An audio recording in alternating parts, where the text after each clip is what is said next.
이제부터 본격적으로 수업에 들어갑니다. 여러분에게 나눠드린 그리스어, 라틴어, 알파벳 비교라는 것이 있습니다.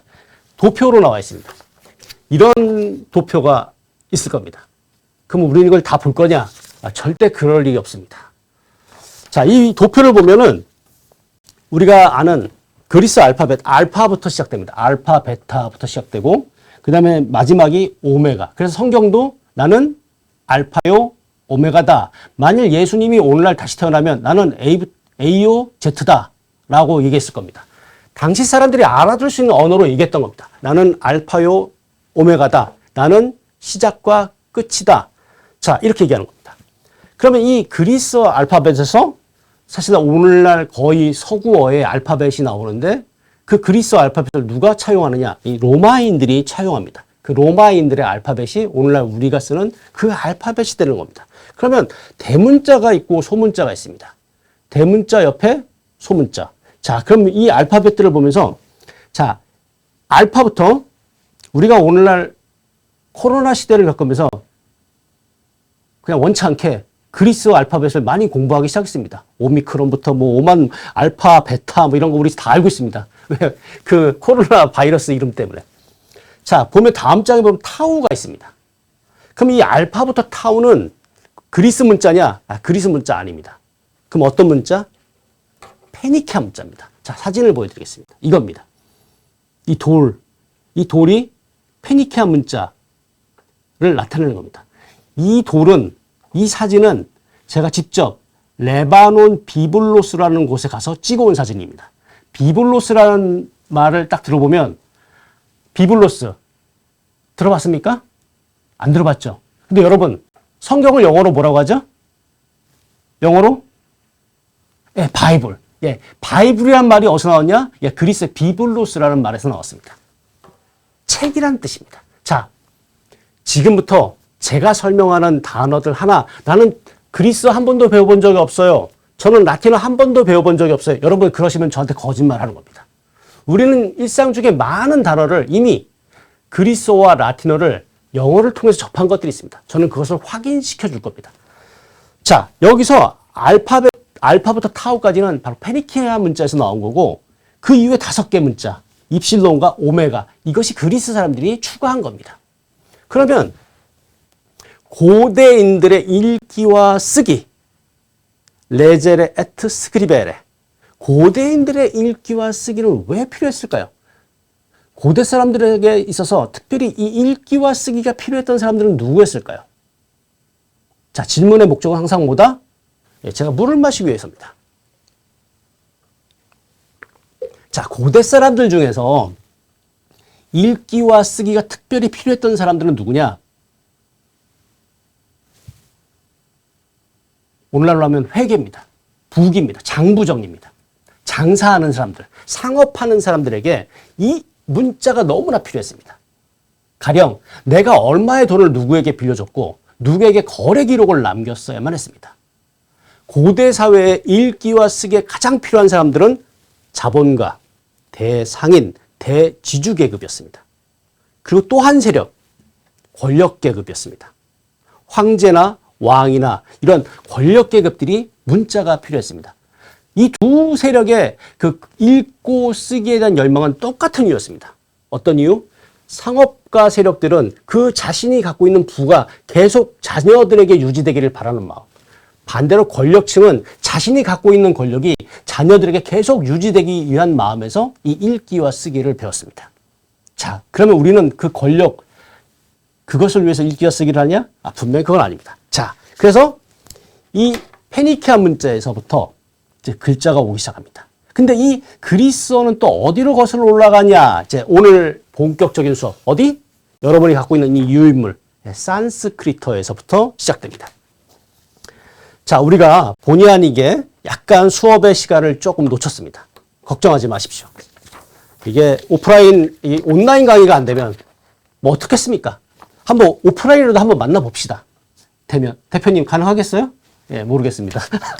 자, 그래서 이제 산스크리트어 이야기를 좀 하겠습니다. 산스크리트어 이야기 하기 전에 하나의 화면을 보여드리겠습니다.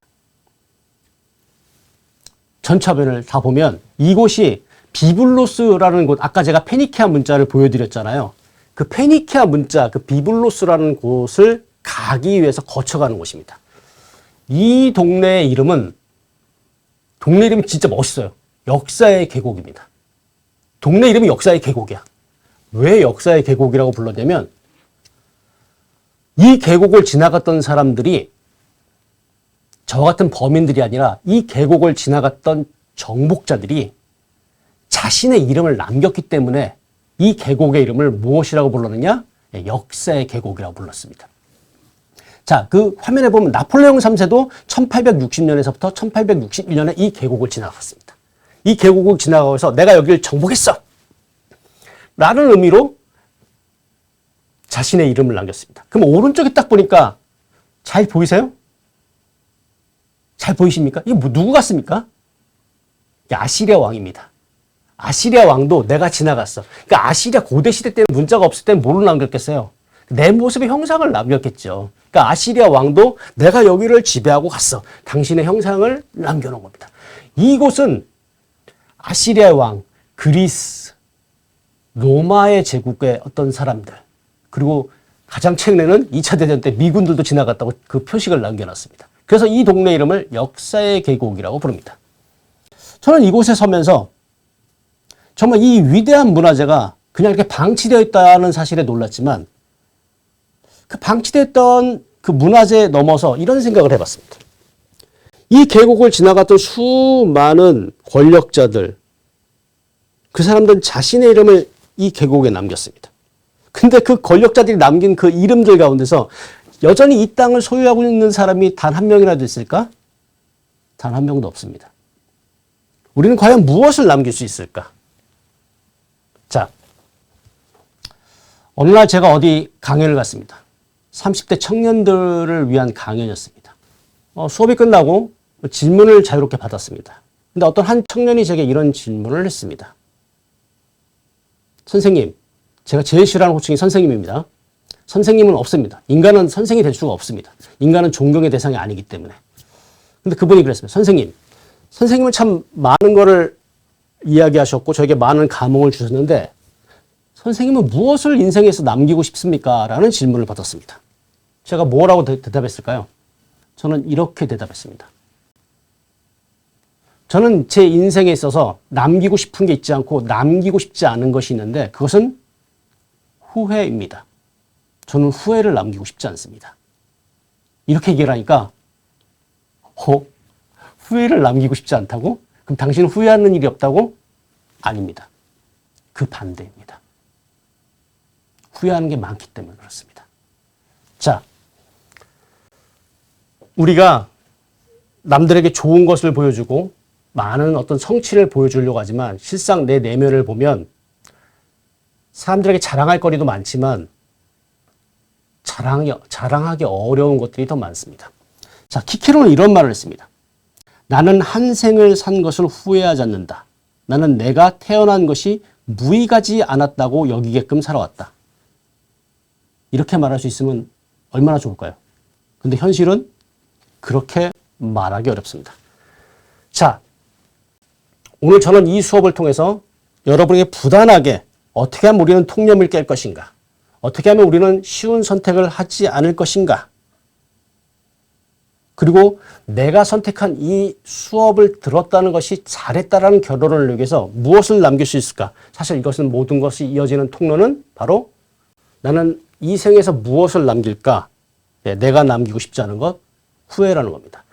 제가 이 화면, 역사의 계곡에서 이 많은 사람들이 내가 이 땅을 소유하고 내가 이 땅을 지배했다라고 했지만 우러러 보는 사람이 과연, 우러러 보이는 삶이 과연 잘 살았던 삶인가라는 질문 앞에서 남들이 우러러 보는 삶이 우리는 잘 살았다라고 얘기할 수 없을 수도 있습니다.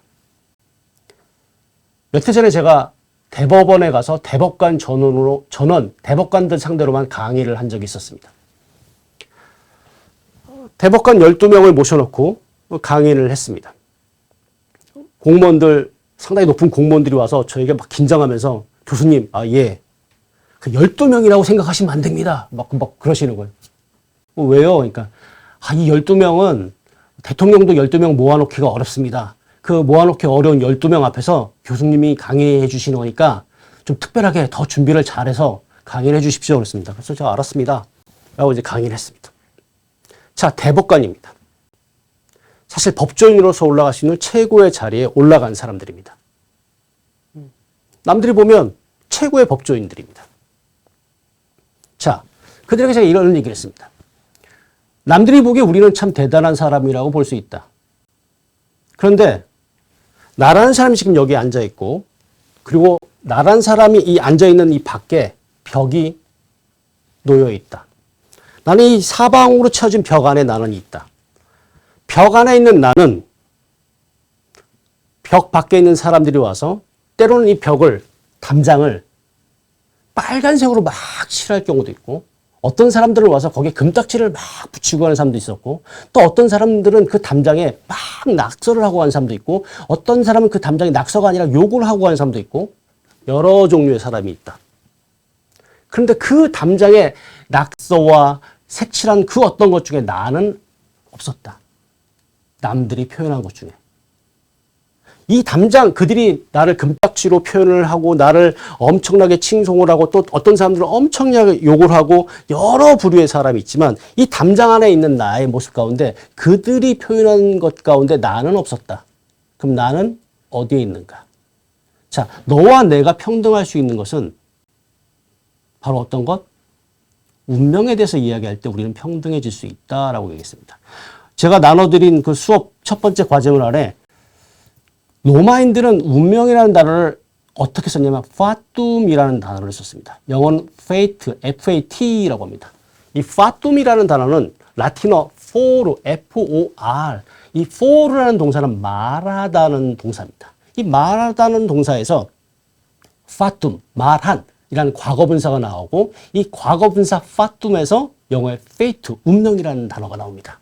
그러면 로마인들은 왜 이 말한 것을 운명이라고 생각했을까? 그것은 로마인들은 인간의 운명이라는 것은 누가? 신에 의해서 이미 말해진 것이라고 생각했기 때문에 fate, fatum이라는 단어에서 인간의 운명을 생각했습니다. 근데 오늘날 현대세계에서 운명이라는 단어는 이 fate라는 영어 단어보다 destiny라는 단어를 더 많이 씁니다. 이 destiny. 근데 이 데스티니 운명이라는 단어는 어디서 나오냐면 라틴어 데스티노 동사에서 나옵니다. 데스티노 동사라는 것은 무엇을 정하다, 결정하다라는 뜻입니다. 그래서 이탈리아도 똑같이 데스티노가 운명입니다. 그럼 현대인들은 이 fate라는 이 명사보다 destiny라는 단어를 더 많이 쓰게 되는 것은 우리의 삶이 이미 정해져 있다라고 생각하는 어떤 그런 사고에서 과거의 고대인들 로마인들이 fate, fatum, 말해진 것이라고, 신에 의해서 말해진 것이라고 생각하기보다 우리의 운명은 이미 정해져 있어. 이미 출발선은 정해져 있어. 그런 맥락에서 좀 더 destiny라는 말을 많이 쓰지 않는가? 이건 제 생각이 아니라 누구의 생각? umberto eco의 생각입니다. 그런데 그리스 사람들은 이렇게 말해진 것, 정해진 것이 운명이라고 생각하지 않고 어떤 부분을 운명이라고 생각했습니다. 그건 탄생의 순간의 부분, 죽음의 순간에 대한 것, 이런 부분들이 모여서 우리 운명을 이룬다라고 생각했습니다. 자, 그럼 이 운명에서 중요한 것은 뭐냐? 이 부분입니다. 부분 가운데서 중요한 것, 더 중요한 것은 뭐? 없는 부분입니다. 지금부터 우리는 내게 없는 부분이 무엇인지를 봐야 됩니다. 내게 없는 부분을 본다는 것은 동시에 타인의 없는 부분을 볼 수 있는 능력을 말합니다. 공부는 끊임없이 무엇을 외우고 습득하고 그 과정을 통해서 단순히 어떤 자격증을 따고 그 습득된 내용을 통해서 나의 어떤 인간적인 삶을 향상시키는 것뿐만이 아니라 그것을 통해서 어떻게 나는 너에게 다가갈 것인가에 대한 끊임없는 성찰을 하게 됩니다.